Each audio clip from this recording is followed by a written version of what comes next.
يئسوا من الآخرة كما يئس الكفار من أصحاب القبور.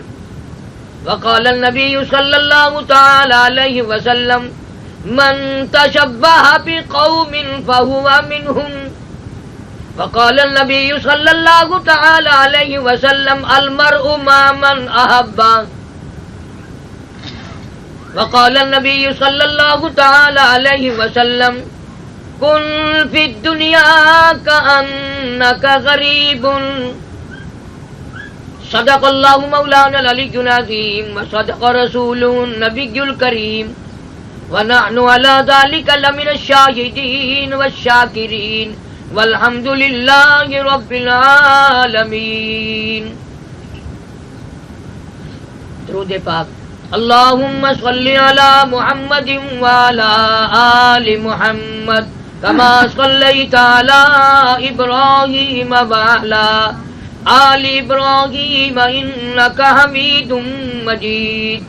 اللهم بارك على محمد وعلى آل محمد كما باركت على إبراهيم وعلى آل ابراہیم انک حمید مجید. محمد کی غلامی ہے سند آزاد ہونے کی، خدا کے دامن توحید میں آباد ہونے کی. محمد کی محبت دین حق کی شرط اول ہے، اسی میں ہو اگر خامی تو سب کچھ نامکمل ہے.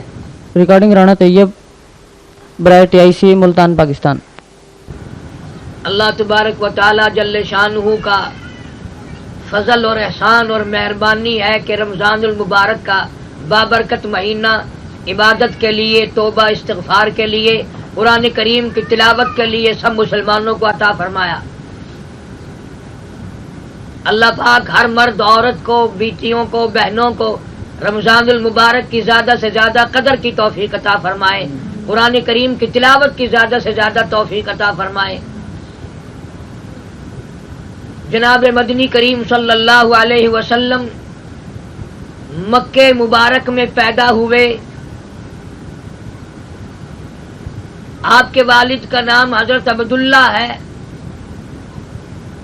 بے شمار عورت مردوں کو یہ بھی پتہ نہیں کہ ہمارے نبی کے والد کا کیا نام ہے، والدہ کا کیا نام ہے. یہ بھی ضروریات میں سے کم جس نبی سے محبت ہے، جس نبی کا کلمہ پڑھتے ہیں، جس نبی کی شفاعت کے امیدوار ہو کر جنت میں جانا چاہتے ہیں، اس کے ماں باپ کے نام کو تو جانو. تو حضور کریم صلی اللہ علیہ وسلم کے والد کا نام ہے حضرت عبداللہ، اور والدہ کا اماں کا نام ہے حضرت آمنہ، اور جس نے دودھ پلایا، پالا، سنبھالا، اس مائی کا نام ہے حضرت حلیمہ. مکے پاک میں حضرت عبداللہ حضور کے والد کی ابھی شادی نہیں ہوئی. ایک یہودیہ لڑکی جو توریت کی عالمہ تھی، حافظہ تھی، حضرت عبداللہ کو دیکھ کر بازار میں روک لیا. حضور کے والد ماجد کو روک لیا اور کہنے لگی تمہارا نام کیا ہے؟ انہوں نے بتایا عبداللہ. تو وہ لڑکی کہنے لگی مجھ سے شادی کر لو. غیرت والا جوان، حیا والا جوان، شرم والا آدمی ہاتھ چھڑا کر نکل گیا. کیوں نہ ہو شرم والا؟ حضور کریم صلی اللہ علیہ وسلم نے فرمایا میرے ابا حضرت عبداللہ سے لے کر آدم علیہ السلام تک جتنا مردوں کا سلسلہ بیچ میں آیا، جتنی کڑی مردوں کی آئی، حضرت عبداللہ سے لے کر آدم علیہ السلام تک، اور حضور فرماتے میری اماں حضرت آمنہ سے لے کر حضرت حوا تک جتنی عورتیں بیچ میں آئی، جتنے مرد بیچ میں آئے، تمام کے تمام اتنے پاک تھے، اتنے صاف تھے، اتنے اچھے تھے. حضور قسم کھا کے فرماتے ہیں کہ دونوں لڑیوں میں سے کسی مرد عورت کے دل میں کبھی برائی کا ارادہ بھی نہیں آیا. کفر آیا، شرک آیا، لیکن برائی دل میں، قسم کھائی محمد عربی صلی اللہ علیہ وسلم نے کہ میرے ابا حضرت آدم علیہ السلام، ابا سے لے کر حضرت آدم تک اور حضرت آمنہ سے حضرت حوا تک ہزاروں مرد، ہزاروں عورتیں جتنی بیچ میں آئی ہیں، تمام کے تمام اتنے پاک لوگ تھے، اتنے اچھے لوگ تھے، کبھی کسی مرد کے دل میں، کبھی کسی عورت کے دل میں برائی تو کیا، برائی کا ارادہ بھی پیدا نہیں ہوا۔ یعنی ہمارے نبی کا نسل نامہ، نسب نامہ، شجرہ نسب اتنا پاک ہے، اتنا پاک ہے کہ اس کے مقابلے کا اس کائنات میں کوئی پاک ہو ہی نہیں سکتا۔ تو جب اتنا پاکیزہ ماحول تھا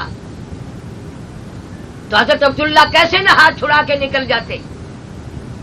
نکل گئے۔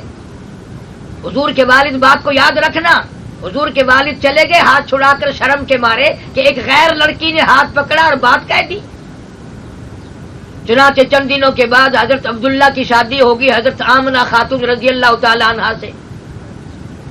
شادی کے بعد اسی لڑکی نے پھر حضرت عبداللہ کو دیکھا مکے کے بازار میں، اور راستہ روک کے کہنے لگی عبداللہ تمہارا خیال یہ ہوگا میں کوئی بازاری عورت ہوں، میں کوئی آوارہ لڑکی ہوں، میں نے جو تم سے اس دن شادی کے لیے بات کی تھی تم رخ پھیر کے چلے گئے، منہ پھیر کے چلے گئے، رخ میری ساتھ نہیں جوڑا، میری طرف توجہ نہیں کی، دھیان نہیں کیا، یوں ہی چلے گئے تھے عبداللہ۔ تم نے مجھے آوارہ سمجھا ہوگا، تم نے مجھے غلط کار سمجھا ہوگا، تم نے مکی کی اوباش لڑکی سمجھا ہوگا، یہ بات نہیں بلکہ میں توریت کی عالمہ ہوں۔ توریت مجھے زبانی یاد ہے، توریت کتاب میں جو نبی پاک صلی اللہ تعالی علیہ وسلم کے باپ کی نشانیاں میں پڑھتی تھی، میری کتاب میں جو حضور کے باپ کی علامات ہیں، جو نشانیاں ہیں، تیرا ماتھا ان نشانیوں کی گواہی دے رہا تھا۔ میں یہ چاہتی تھی اس نبی آخر الزماں پیغمبر کی میں اماں بن جاؤں، یہ میری تمنا تھی، یہ میری آرزو تھی، یہ میری حسرت تھی، یہ میرے دل کی چاہت تھی، اس لیے کہ نبی کا نور نبوت تیرے ماتھے میں چمک رہا تھا، تیری پیشانی میں چمک رہا تھا، اور آج وہ نور تیرے پاس نہیں، تم وہ کسی نور کسی عورت کے سپرد کر چکے ہو، وہ نور نبوت اب کسی عورت کے پیٹ میں جا چکا ہے، تیرے ماتھے میں وہ نور نبوت اب ہے نہیں۔ کتنی فراست ہوگی اس لڑکی کے دماغ میں، اور توریت کو اس نے کتنا سمجھا ہوگا۔ جناب حضرت عبداللہ حضور کریم صلی اللہ تعالی علیہ وسلم کی ذات اقدس کو ماں کے پیٹ میں ہی چھوڑ کر دنیا سے رخصت ہو گئے، حضور ماں کے پیٹ میں ہی یتیم ہو گئے۔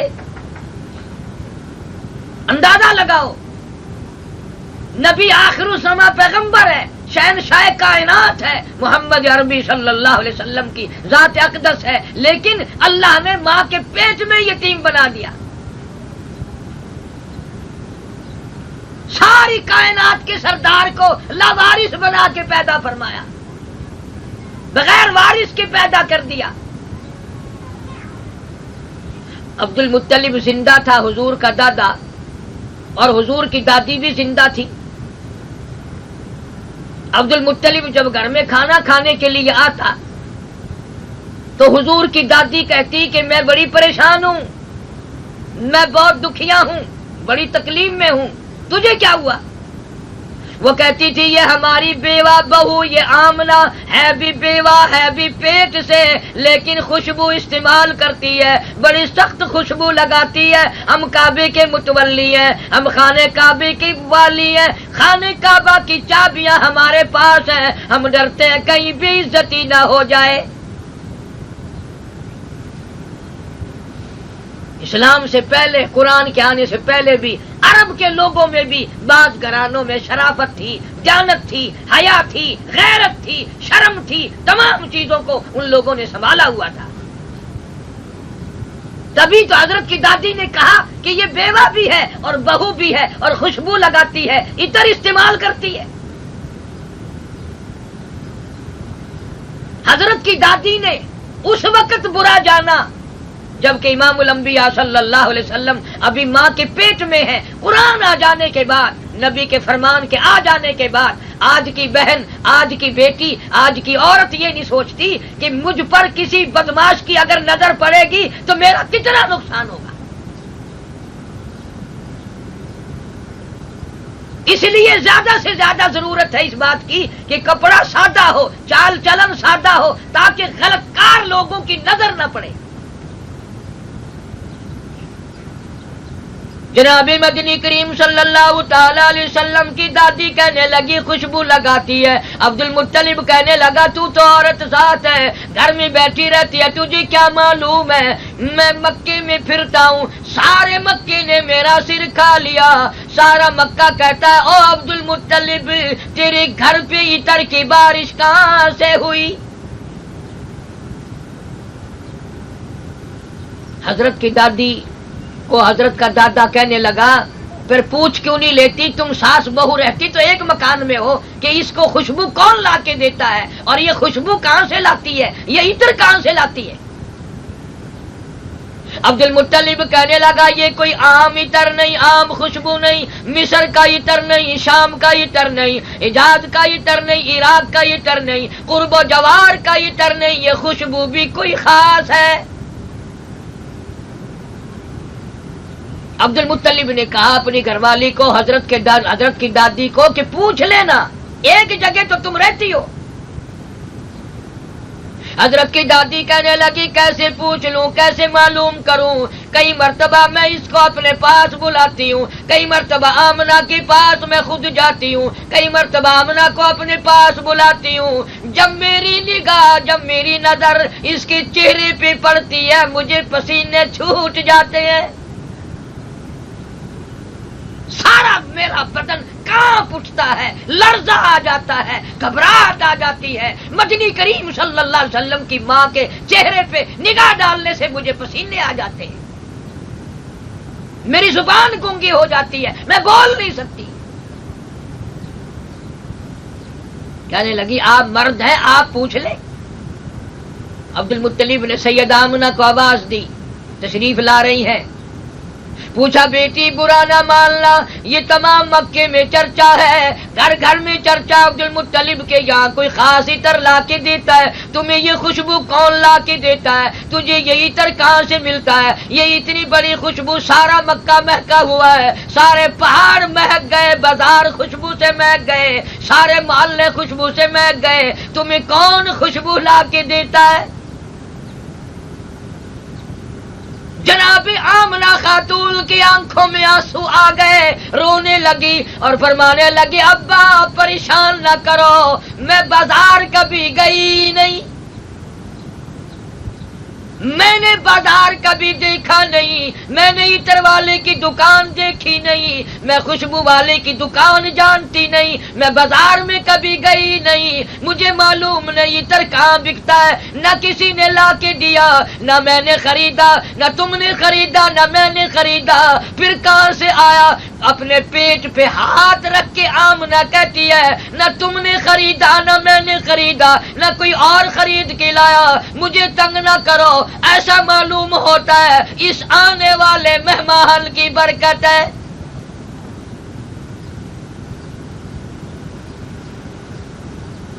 حضرت کی دادی کہنے لگی کہ خوشبو لگانے کی کیا بات کرتے ہو؟ یہ پوچھو کہ یہ عطر پیتی کہاں سے ہے؟ آمنہ جس جگہ تھوکتی ہے وہاں سے بھی خوشبو آتی ہے، جس کمرے میں بیٹھتی ہے وہاں سے خوشبو آتی ہے، صحن میں بیٹھتی ہے وہاں سے خوشبو آتی ہے. اور حضرت آمنہ کہنے لگی ابا تم نے تو خوشبو سونگھی، اگر میں کچھ اور بتا دوں دیوانی کہو گے. کہنے لگی مالک کائنات کی قسم یہ سورج مجھے سلام کرتا ہے، یہ چاند مجھے کئی مرتبہ جھک جھک کر سلام کرتا ہے، جن درختوں کے پاس سے گزرتی ہوں وہ درخت بھی مجھے سلام کرتے ہیں، جن پتھروں کے پاس سے گزرتی ہوں وہ پتھر بھی مجھے سلام کرتے ہیں. اور کہنے لگی ہر رات میں ایک جلیل القدر پیغمبر آ کر مجھے بشارت دیتے ہیں، خوشخبری سناتے ہیں. اندازہ لگاؤ امام الانبیاء محبوب کبریا حضرت محمد مصطفیٰ صلی اللہ تعالی علیہ وسلم کی اماں کا یہ حال ہے. نبی کی آمد سے پہلے محلے میں خوشبو، شہر میں خوشبو، سٹریٹ میں خوشبو، گلیوں میں خوشبو، چاروں طرف خوشبو ہی خوشبو ہے. آج امت کے لوگ، آج اس نبی کا کلمہ پڑھنے والی بہنیں بیٹیاں جہنم کا انگارہ بن کے جائیں گی، برباد ہو جاؤ گی. فرمایا اللہ اعتدنا للظالمین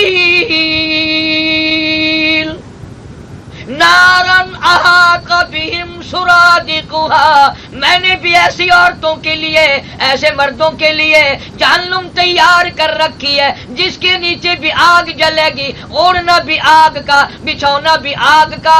اتنی پیاس لگے گی، وہی پانی پانی پانی پانی کریں گے سارے لوگ، مرد عورت. آواز آئے گی وَإِن يَسْتَغِيثُوا يُغَاثُوا بِمَاءٍ كَالْمُهْلِ يَشْوِي الْوُجُوهَ.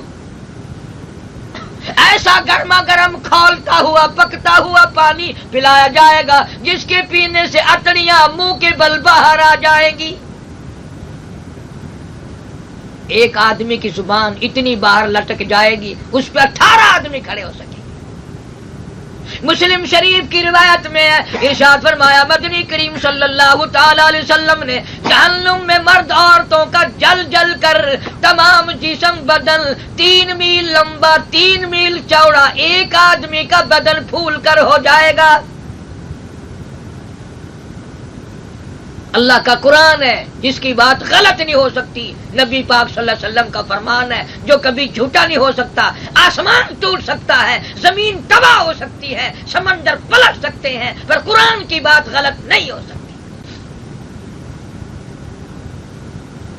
اس لیے عجیب معاشرہ تھا ان حضرات کا. جناب سیدہ فاطمہ الزہرا رضی اللہ تعالی عنہا حضور کی بیٹی ہے. نبی پاک صلی اللہ علیہ وسلم گھر پہ تشریف لائے، آواز دی بیٹی میں گھر میں آنا چاہتا ہوں. جب آپ میں ارشاد فرمایا حضرت فاطمہ نے عرض کر دیا میرے ابا تشریف لانے سے پہلے اندر اپنی چادر پھینک دو. سمجھ گئے تنگی ہے، کپڑا نہیں. نبی پاک صلی اللہ علیہ وسلم نے اپنی بیٹی کے گھر میں پہلے چادر پھینکی، پھر تشریف لے گئے. جا کے پوچھا بیٹی کیا بات ہے؟ عرض کی ابا اتنا کپڑا نہیں ہے جو سارا بدن چھپا سکوں. اتنی غربت، اتنی تنگ دستی. مدنی کریم صلی اللہ تعالی علیہ وسلم تشریف فرمائے. فاطمہ الزہرا نماز کے لیے کھڑی ہوئی، درام سے گر پڑی، پھر نماز کے لیے کھڑی ہوئی، پھر گر پڑی. حضور نے پوچھا کیا بات ہے؟ عرض کرنے لگے ابا، او میرے ابا، او کالی کملی والے، آج 5 دن کا فاقہ ہے. 5 دن سے کوئی چیز کھانے پینے کی نہیں ملی، کھائی نہیں کوئی چیز بھی. حضور کریم صلی اللہ تعالی علیہ وسلم سمجھ گئے آج فاطمہ دل برداشتہ ہے، دل دکھا ہوا ہے. فرمایا مصلی تو اٹھا. فاطمہ نے مصلی اٹھایا. اس حضرت فاطمہ نے دیکھا مصلی کے نیچے کی زمین سونا بن گئی. یہ نہ سوچنا کہ ہم امیر ہیں، فاطمہ الزہرا غریب تھی، انہوں نے غربت اختیار کی تھی. حضور نے فرمایا یہ سونا تیرے سامنے ہے، جتنا دل کرے اٹھا لے، لیکن قیامت میں اس کا حساب و کتاب دینا پڑے گا. فاطمہ الزہرا نے باوجود کپڑا نہ ہونے کے، باوجود 5 دن کے فاقے کے، قیامت کا نام سن کر سونے کے اوپر فاطمہ نے تھوک دیا اور کہنے لگی ابا یہ فاقہ اچھا، قیامت کی گھبراہٹ سے میں ڈرتی. 3 کام کیا کرتی تھی ایک وقت میں، قرآن پڑھتی تھی، حسین کا جھولا جھلاتی تھی اور چکی بھی پیستی تھی. آخری وقت ہے فاطمہ الزہرا رضی اللہ تعالی عنہ کا. حضرت علی کو بلا کے فرمایا او علی، میری ایک آخری وصیت ہے، میری ایک آخری بات ہے، میری ایک آخری کلام ہے میرا، اس کو پورا کرنا. اے علی اگر میری موت دن میں آئے، دن میں میرا انتقال ہو، جنازہ پھر بھی رات کو اٹھانا. کیوں؟ اس لیے کہ قرآن کی آیتیں نازل ہونے کے بعد ساری زندگی میں کسی غیر محرم کی مجھ پہ نظر نہیں پڑی. میرا جی چاہتا ہے میرے جنازے پہ بھی کسی کی نظر نہ پڑے, میرے جنازے پہ بھی کسی کی نظر غیر کی نہ پڑے, میرا یہ دل چاہتا ہے. فاطمہ الزہرا رضی اللہ تعالی عنہا تو غیر کی نظر سے اپنے جنازے کو بھی بچانا چاہتی ہے, اور آج بہنیں پرواہ نہیں کرتی. بس ہر وقت بننے میں, سنورنے میں, فیشن میں, ہر وقت آئینے کے سامنے, شیشے کے سامنے, ہر وقت دیکھنا کوئی چہرے پہ داغ نہ ہو, کوئی یہ نہ ہو. اسی کو کہتا کہ منہ دیکھ لیا آئینے میں, منہ دیکھ لیا آئینے میں, اور داغ نہ دیکھا سینے میں. منہ دیکھ لیا آئینے میں اور داغ نہ دیکھا سینے میں, کیا خوب لگا دل جینے میں, مرنے کو مسلمان بھول گئے. کبھی اندر کے داغ کو بھی دیکھو, کل قیامت میں تباہی کا ذریعہ نہ بن جائے. فرمایا یعلم خائنۃ الاعین وما تخفی الصدور, جو ارادے, جو نیتیں تمہارے دلوں میں اٹھتی ہیں, میں خدا ان کو اچھی طرح سے جانتا ہوں.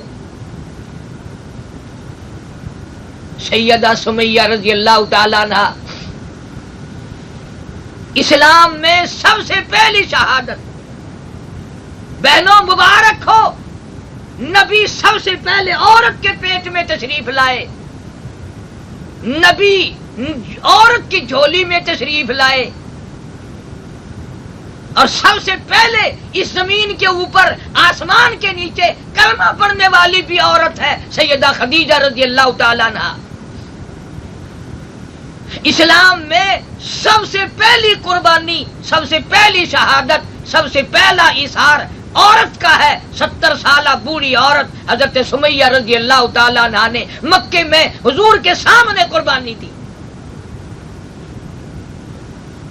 امام الانبیاء محبوب کبریا حضرت محمد مصطفیٰ صلی اللہ تعالی علیہ وسلم کی دیوانی پروانی کلمہ پڑھ بیٹھی, لا الہ الا اللہ محمد الرسول اللہ. کلمہ پڑھتی ہے, مکے کے کافروں کو پتہ چل گیا, سرداروں کو پتہ چل گیا, مکے کی چودھریوں کو پتہ چل گیا.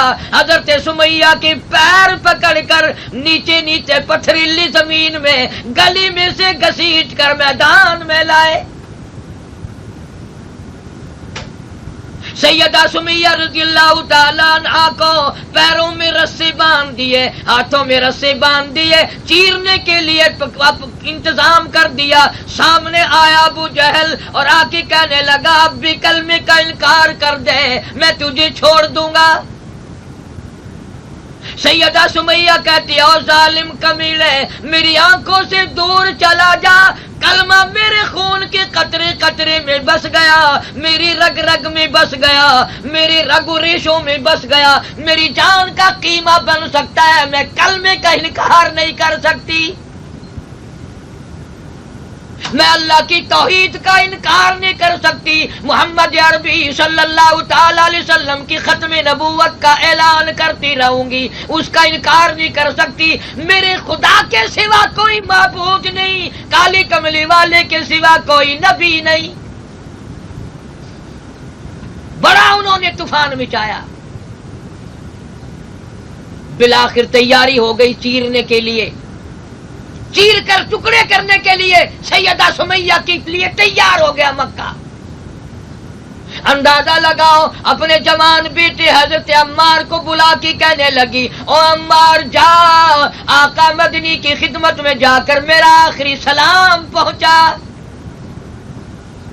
میں ابھی چر کر ٹکڑے ہو جاؤں گی, میں مر جاؤں گی, میں ختم ہو جاؤں گی, پر آقا کو جا کے میرا آخری سلام پہنچا. اور میری ایک التجا ہے, میری ایک آرزو ہے, میری ایک حسرت ہے, میری ایک تمنا ہے, اور وہ یہ کہ یہاں پہاڑی پہ سامنے تشریف لے آؤ. میں چاہتی ہوں ادھر چر کر میرے ٹکڑے بنے, ادھر میں آقا کا دیدار کرتی جاؤں.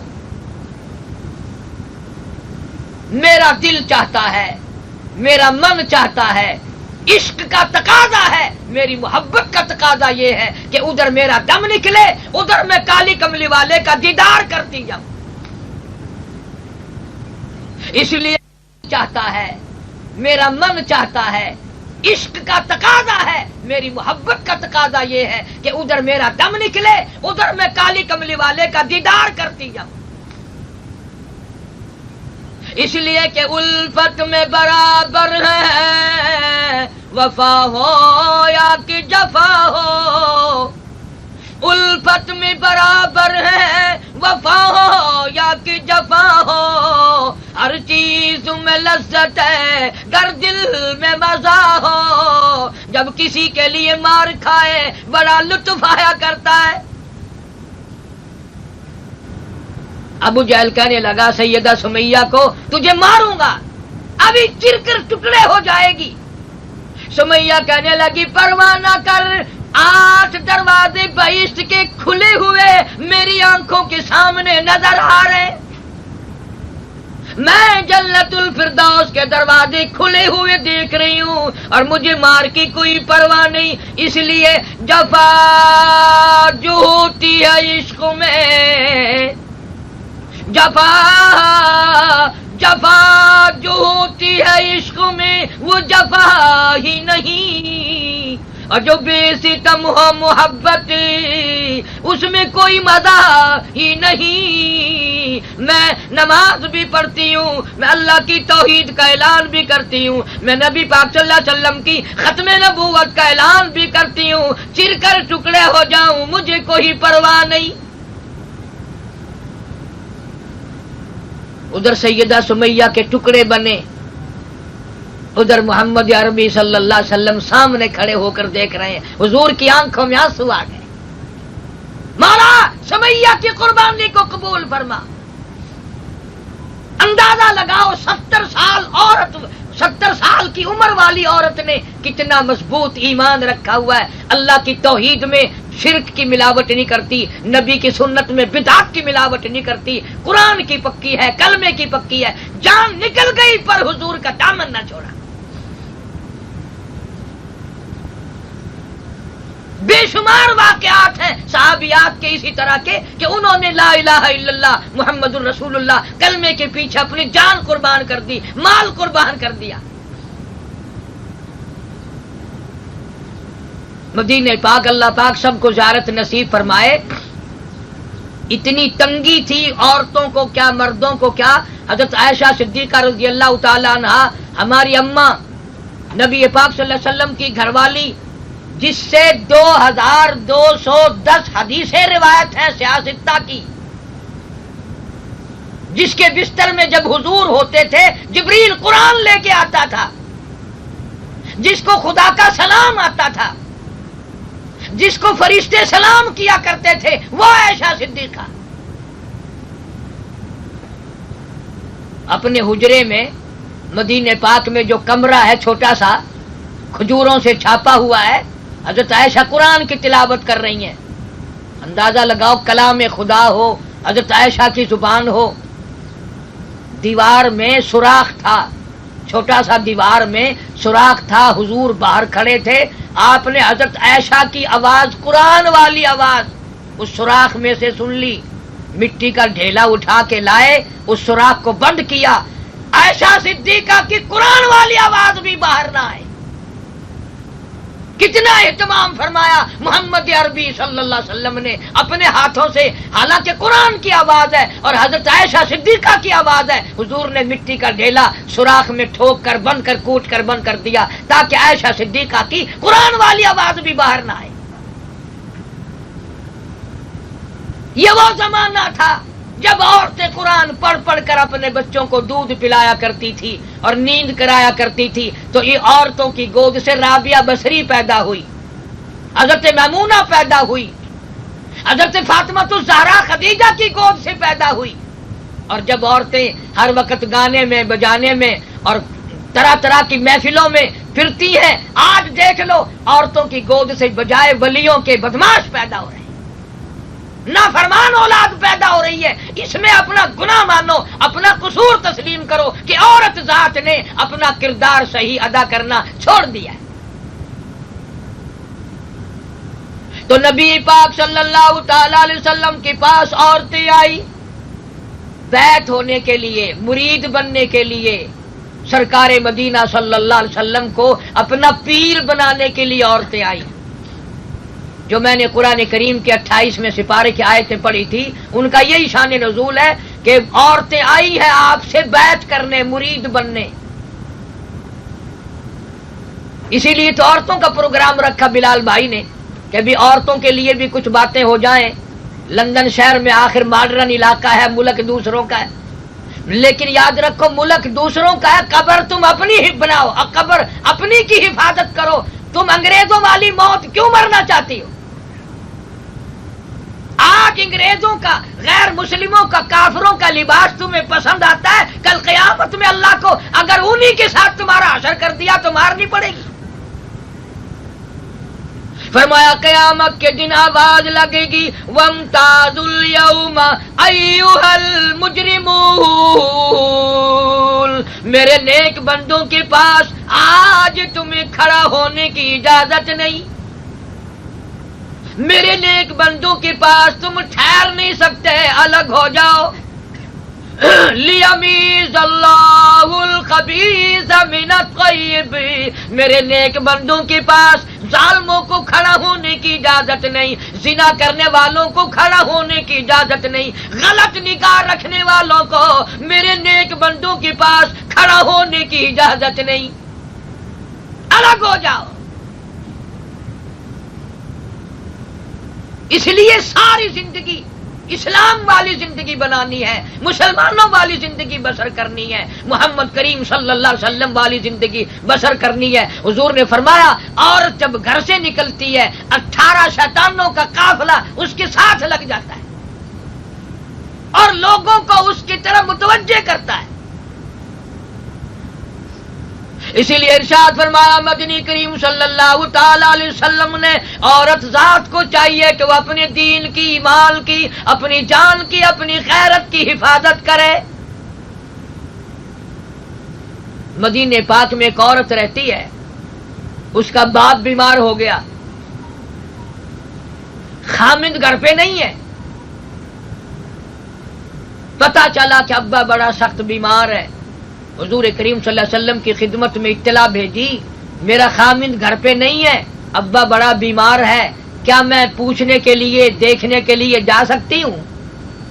وہ کتنے ایمان والی مائی ہوگی، باپ کو پوچھنے کے لیے جانے کے لیے بھی حضور سے پوچھ رہی ہے، سرکار مدینہ صلی اللہ علیہ وسلم سے پوچھ رہی ہے۔ آپ نے فرمایا جب تیرا خامند گھر پہ موجود نہیں، میں کالے کملی والا بھی تجھے گھر سے نکلنے کی اجازت نہیں دے سکتا۔ نہ گئی بیچاری، وہ دین کو زیادہ سمجھتی تھی، ان کے نزدیک ایمان بہت بڑی دولت تھی، حضور کے فرمان پہ مر جانا، مٹ جانا ان لوگوں کے نزدیک بہت بڑی کامیابی تھی۔ دوسرے تیسرے دن پتہ چلا کہ ابا کا انتقال ہو گیا، فوت ہو گئے والد صاحب۔ پھر نبی پاک صلی اللہ تعالی علیہ وسلم کی خدمت میں آدمی بھیجا، آپ اجازت دیں میں اپنے باپ کا منہ دیکھاؤں، آخری مسافری دنیا سے چلا گیا، میں اپنے ابا کی شکل تو دیکھاؤں۔ حضور نے فرمایا جب تیرا خامند گھر پہ موجود نہیں، میں مرنے والے باپ کا منہ دیکھنے کی بھی اجازت نہیں دے سکتا۔ کتنا ایمان ہوگا اس لڑکی کا، کتنا بڑا یقین ہوگا اس بچی کا۔ آج تو ہماری بہنیں بیٹیاں یہ کہیں گی اجی وہ اور زمانہ تھا، آج اور زمانہ ہے۔ بہنوں غیرت آج بھی وہی ہے، حیا آج بھی وہی ہے، شرم آج بھی وہی ہے۔ قبر آج بیٹھ گئی، باپ کا منہ دیکھنے بھی نہ گئی، شکل دیکھنے بھی نہ گئی، دل میں سوچ لیا میں نے سوؤں گی، عورتوں کے تانے اٹھاؤں گی، عورتیں باتیں بنائیں گی، بڑی کمینی ہو گئی، بڑی پتھر دل بن گئی، باپ کا منہ دیکھنے بھی نہ آئی، سارا معاملہ برداشت کروں گی، پر اے اللہ میں تیرے نبی کی غلامی کروں گی۔ حضور صلی اللہ علیہ وسلم کے فرمان کو میں پورا کروں گی۔ لوگوں نے مشورہ کیا، ساری عمر رویا کرے گی، اس نے شریعت کا لحاظ کیا ہے۔ باپ کا جنازہ اٹھا کر بیٹی کے دروازے پہ لے گئے، صحن میں جا کے رکھ دیا، باہر نکل گئے، کہنے لگے باپ کی شکل دیکھ لے۔ پاس کھڑی ہو کر باپ کے جنازے کی چارپائی کا پایا پکڑ کے دعا مانگتی ہے، الہی میں نے تیرے نبی کی شریعت کی لاج رکھی، تو میرے ابا کے گناہوں کو معاف کر دے۔ یہ لکھا ہے کہ دفن کر دیا، مرنے کے بعد کسی نے پوچھا بتا کیا گزری خواب میں دیکھا، تو کہنے لگا الحمدللہ بیٹی کی دعا کے صدقے میں اللہ نے نجات فرما دی، میری دھی نے جو مجھے دعا دی اللہ نے میری نجات کر دی، اور اس نے مسئلے کو نبھایا، غیرت کو نبھایا، پردہ کر کے دکھایا، نبی کے حکم کو پورا کیا، اللہ نے اس پورا کرنے کے صدقے میں میری نجات کر دی۔ بے شمار اس قسم کے واقعات ہیں صحابیات کے اور بعد میں آنے والی مستورات کے کہ کمال کر دیا انہوں نے۔ ہمارے یہاں پانی پت میں بولی شاہ قلندر رحمۃ اللہ علیہ بڑے ولی بزرگ گزرے ہیں، ان کی والدہ قرآن کی حافظ تھی، ایک ختم قرآن کا روزانہ کیا کرتی تھی، پورا کلام پاک ایک دن میں اکیلی روزانہ حفظ تھی، زبانی ختم کیا کرتی تھی۔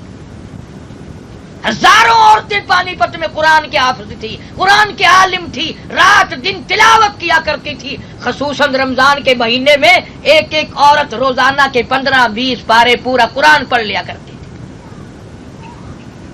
کھانا بھی تھا، پینا بھی تھا، بچے بھی تھے، گھر کا کام کاج بھی تھا، لیکن آخرت کا اتنا فکر تھا، اتنی آخرت کی لگن تھی، قبر بن جائے، حشر بن جائے، قیامت کے دکھوں سے بچ جائے۔ اسی لیے ارشاد فرمایا محمد عربی صلی اللہ تعالی علیہ وسلم نے، مکے کی عورتیں بھی تھی، مدینے کے اندر حضرت عائشہ صدیقہ جیسی عورت تھی جس کے بستر میں اللہ کا کلام آیا، خدا کا قرآن آیا، نبی پاک صلی اللہ علیہ وسلم کی طرف سے بھی، اللہ کی طرف سے بھی جس کو سلام آیا۔ حضرت عائشہ فرماتی ہے 3 مہینے ایسے گزرے، 24 گھنٹے میں ایک کھجور کا دانہ اور ایک پانی کا پیالہ صرف ملا کرتا تھا، ایک کھجور کا دانہ 24 گھنٹے میں، اور پانی بھی سیر ہو کے نہیں، پانی بھی رج کے نہیں، یہودیوں کے قبضے میں تھا میٹھے پانی کا کنواں، مول پانی آتا تھا۔ حضرت عائشہ فرماتی ہیں ایک پانی کا پیالہ پینے کے لیے ایک کھجور کا دانہ 3 مہینے ایک ہی چیز ملتی تھی، اور فرماتی ہیں اس ایک کھجور کے دانے کی بھی تب قدر ہوئی جب وہ بھی نہ ملی۔ خدا کے یہاں ان کا کتنا بڑا مرتبہ ہے، کتنا بڑا مقام ہے، اور آج دیکھیں آپ کہ سب کچھ کھانے پینے کو اللہ پاک نے دے رکھا ہے، پر نماز کی توفیق نہیں، قرآن کی تلاوت کی توفیق نہیں۔ ارشاد فرمایا مدنی کریم صلی اللہ تعالی علیہ وسلم نے، بے نماز مردوں، بے نماز عورتوں، قیامت کے دن اللہ کی عدالت میں سور کی شکل بنا کے پیش کیا جائے گا، تمام بگاڑ ہو جائے گا۔ بے نمازی اللہ کے نزدیک کتے سے بھی بدتر ہے، سور سے بھی بدتر ہے بے نمازی، عورت ہو یا مرد ہو۔ 5 وقت کی بغاوت۔ اسی لیے مدنی کریم صلی اللہ تعالی علیہ وسلم نے فرمایا عورتیں اس بات کو خاص طور پر خیال کر لیں، آخر موت آئی کوئی دنیا میں نہیں رہے گا۔ اسی کو کہتا کہ ایک دن روح تن سے نکل جائے گی، کیا خبر آج جائے یا کل جائے گی، دیکھ لینا یہ آنکھیں بدل جائیں گی، موت سر سے کسی کے نہ ٹل جائے گی، اژدہا بن کے سب کو نگل جائے گی، تمام کی تمام مخلوق کو، ہزاروں اربوں کروڑوں کھربوں لوگوں کو زمین کھا گئی۔ یہ خوبصورت آنکھیں، یہ چہرے، یہ لب، کروڑوں عورتیں چلی گئی قبروں میں کیڑوں نے کھا کے وہ آنکھیں ختم کر دی۔ وہ ایک لڑکی تھی، بڑی خوبصورت تھی، بڑی چٹک مٹک کے چلتی تھی، لوگ دیکھا کرتے تھے، موت آئی مر گئی، قبر میں دفن کر دی، قبر کے اوپر جھاڑ آ گیا، جھاڑ پیدا ہو گیا کانٹوں والا۔ کوئی شاعر قریب سے گزرتا ہوا کہنے لگا کیسے ہنسی کی قبر پر کانٹوں کی باڑ ہے، اور کیسے ہنسی کی قبر پر کانٹوں کی باڑ ہے، وہ پھول سا بدن وہ نزاکت کہاں گئی، وہ چٹک مٹک نکل گئی، آج قبر میں ہے اور قبر کے اوپر بھی خاردار کانٹوں والا جھاڑ کھڑا ہوا ہے۔ ارشاد فرمایا مدنی کریم صلی اللہ تعالی علیہ وسلم نے جب آدمی کی جان نکلتی ہے، آخری سانس آتی ہے، ایسا معلوم ہوتا ہے جیسے ہزاروں ڈھنگریوں کے اوپر سے گھسٹ کے آ رہا ہو، سانس نہیں آتا۔ کیا معلوم کس کی موت آپریشن روم میں آئے گی، کس کی موت اسپتال میں آئے گی، کس کی موت ایکسیڈنٹ میں سڑک پہ آئے گی، کون اپنے گھر میں بچوں کے سامنے تڑپ تڑپ کے مرے گی، تڑپ تڑپ کے مرے گا، خدا ہی بہتر جانتا ہے کس حال میں موت آئے گی۔ اللہ کی ذات جانتی ہے کلمہ پڑھتے ہوئے موت آئے گی، قرآن پڑھتے ہوئے موت آئے گی، یا دنیا بھر کی بکواس کرتے ہوئے موت آئے گی۔ مولانا اشرف علی تھانوی رحمۃ اللہ علیہ نے لکھا ہے ایک آدمی مرنے لگا، لوگوں نے کہا کلمہ پڑھ لے، کہنے لگا میری زبان کوئی پکڑتا ہے پڑھنے نہیں دیتا، میں کلمہ پڑھنا چاہتا ہوں لیکن میری زبان سے نکلتا نہیں۔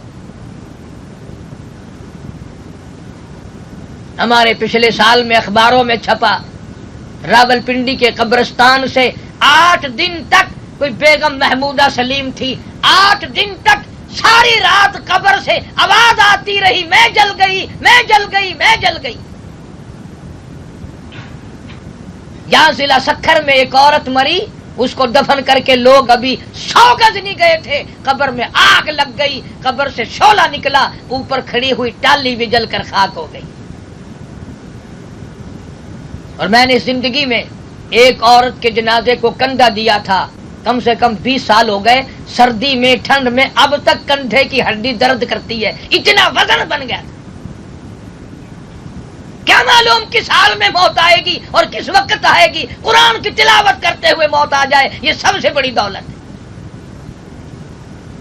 اللہ کا قرآن کہتا ہے کلا اذا بلغت التراقی وقیل من راق وظن انه الفراق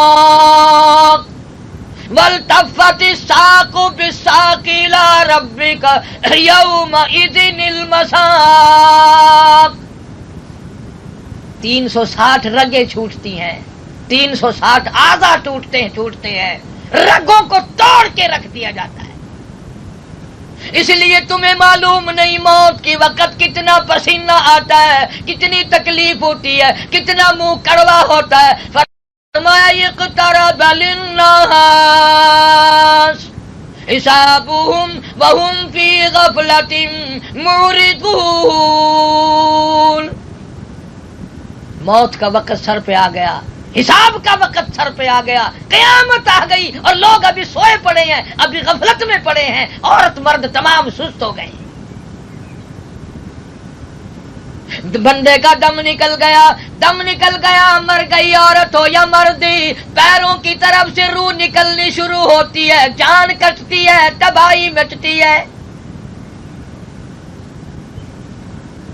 صحابہ کرام نے سوال کیا یا رسول اللہ صلی اللہ علیہ وسلم آدمی کی جان کس طرح نکلتی ہے؟ تو یوں فرمایا کہ 360 رگیں ٹوٹتی ہیں، اور جیسے کپڑے کو خاردار جھاڑ پہ ڈال کر چھیتو کوٹو پلہ پکڑ کر کھینچ لو، جیسے وہ تمام دھاگے ٹوٹ جاتے ہیں، آدمی کی یوں رگوں کو توڑ کے رکھ دیا جاتا ہے۔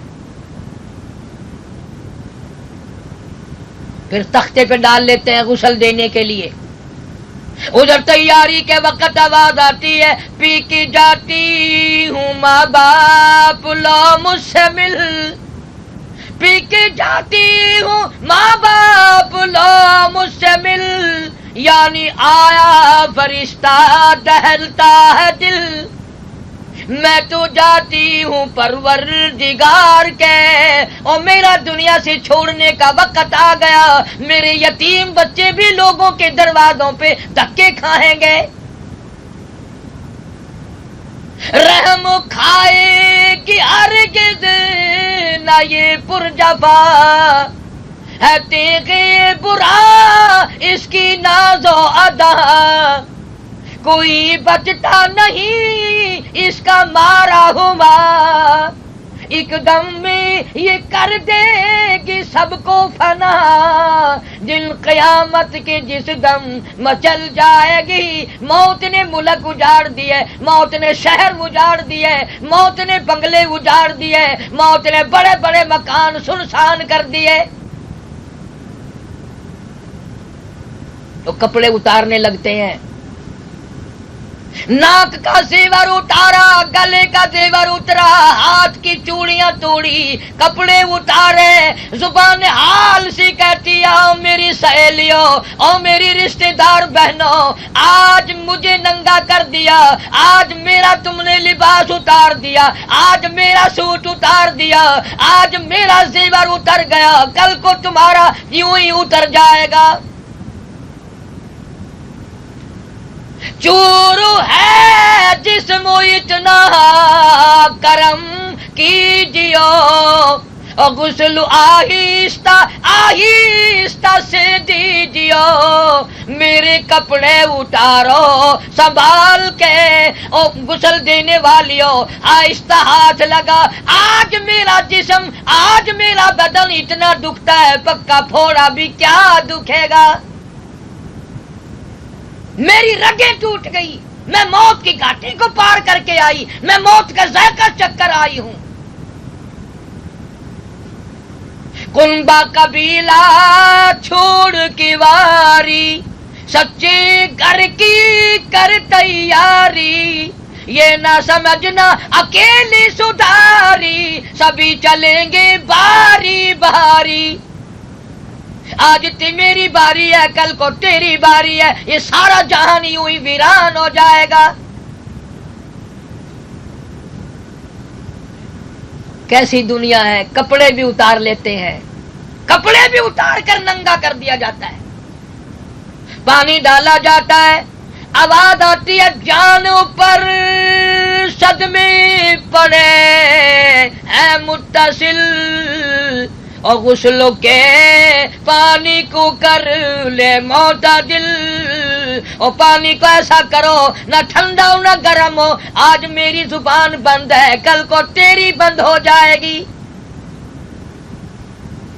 پھر ہاتھ ملتا ہے بدن پہ، میت کے ہاتھ جسم پہ ہاتھ نہ لانے والا پھیرتا ہے، آواز آتی ہے جس طرح ملتے ہیں گھوڑے کون مل، اور زور سے تو پکے پھوڑے کون مل، اور میرا بدن 360 رگیں توڑ دی گئی، میں موت کا جھٹکا اٹھا کے آئی، میں موت کی گھاٹی کو پار کر کے آئی، آہستہ ہاتھ لگا، تیری ایک انگلی بھی مجھے چھرے کی طرح لگتی ہے۔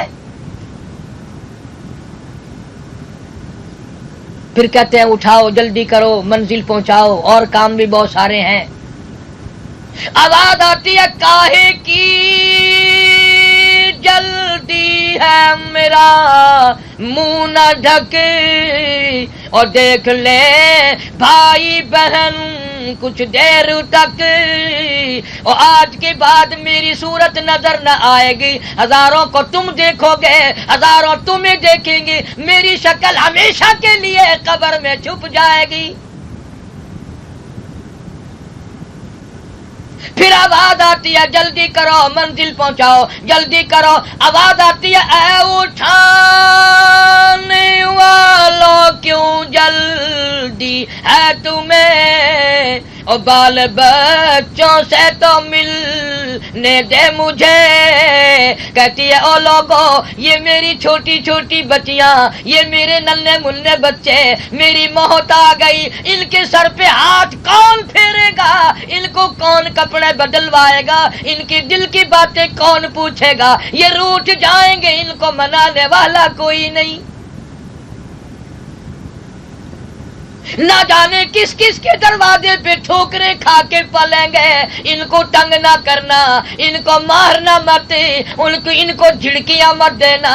آج میرے رل گئے، کل کو تیرے یوں ہی رل جائیں گے. آج میروں کی محبت اجڑ گئی، آج میرے بچوں کا لاڈ اجڑ گیا، آج میروں کا پیار اجڑ گیا، کل کو تیرے بھی یوں ہی لاوارث ہو جائیں گے. بچے سوچا کریں گے اماں کیسی ہوتی ہیں، ابا کیسی ہوتے ہیں، محبت کیسی ہوا کرتی ہے، چیزیں کیسے خرید کے دی جا سکتی ہیں، اور جن کے ماں باپ مر جائیں ان کا دنیا میں کیا رہ جاتا ہے. حضور کریم صلی اللہ علیہ وسلم بھی یتیم پیدا ہوئے. ماں مدینے پاک لے کے گئی ننھیال میں، ابھی گھٹنوں کے بل چلنے لگے تھے کہ اماں چل بسی. سیدہ حلیمہ رضی اللہ تعالی عنہا نے آپ کو پالا سنبھالا. جنت البقیع میں جاؤ، مدینے کے قبرستان میں، جس کو حضور نے فرمایا یہ جنت کی جگہ ہے، یہ جنت کا ٹکڑا ہے. ہزاروں لاکھوں قبریں ہیں پر ایک قبر تمام خشک ہیں، پتھر ہیں. ایک قبر کے اوپر ہری ہری بیل نظر آتی ہے. پوچھو یہ کس کی قبر ہے؟ جواب ملے گا یہ نبی پاک صلی اللہ علیہ وسلم کو دودھ پلانے والی مائی حلیمہ کی قبر ہے. لاکھوں مرتبہ سیدہ حلیمہ نے حضور کے ماتھے پہ بوسے دیے. حلیمہ کہتی ہے جب میں حضور کے چہرے پہ بوسا دیتی میرے لب ٹھر جاتے، میرا دل ٹھر جاتا، میری جان میں سکون آ جاتا تھا. آج امت کی عورتوں کے لیے ضروری ہے کہ وہ قرآن، یہی وہ قرآن ہے جس پہ چل کر صحابیات جنت کی وارث بن گئی، جنہوں نے دنیا ہی میں جنت کے دروازے کھلے ہوئے دیکھے. کلکتے میں ایک بیگم سہلت النساء تھی، حضرت حاجی صاحب حاجی امداد اللہ مہاجر مکی رحمت اللہ علیہ کی مرید تھی. حضرت حاجی صاحب سے پوچھا میں کوئی نیک کام کرنا چاہتی ہوں، اللہ کے حضور میں اپنی سرخ روحی کے لیے میں کوئی اچھا کام کرنا چاہتی ہوں. حاجی صاحب نے مشورہ دیا کہ مکے میں ایک مدرسہ کھول دے، وہاں جا کے دیکھو سینکڑوں سال سے سہولت دارالعلوم سولتیا وہاں موجود ہے خانہ کعبہ کے سامنے. وہ نہ جانے کب سے قبر میں چلی گئی اور ثواب بالکل جاری ہے، صدقہ جاریہ کر گئی. اپنی اولاد کو بچپن میں کلمے یاد کراؤ، اپنی اولاد کو بچپن میں ہی قرآن کی صورتیں یاد کراؤ، اپنی اولاد کو اچھی اچھی دعائیں یاد کراؤ، اپنی اولاد کو ایک ایک سنت پہ آمادہ کرو. سجے ہاتھ سے کھانا کھائے، 3 سانس میں پانی پیے، بسم اللہ پڑھ کر کھانا کھائے، بسم اللہ پڑھ کر پانی پیے. ادب سکھاؤ، احترام سکھاؤ. یہ جو بچے ہیں یہ نرسری ہے تمہاری، یہ نرسری ہے، یہ پنیری ہے. اس کو سنبھالو، قبر میں کام آئے گی، حشر میں قیامت میں کام آئے گی. اس لیے جان کی بھی ایمان کی بھی حفاظت کرو اور اللہ تعالیٰ سے دعا بھی کرو خدا بند کریم ہم سب کو اپنے فضل و کرم سے ایمان مضبوط عطا فرمائے، اولاد نزاک صالح بنائے. وآخر دعوانا ان الحمدللہ رب العالمین. اللہم صلی وسلم وبارک علی. دعا کے لیے سب ہاتھ اٹھا لیں. اللہم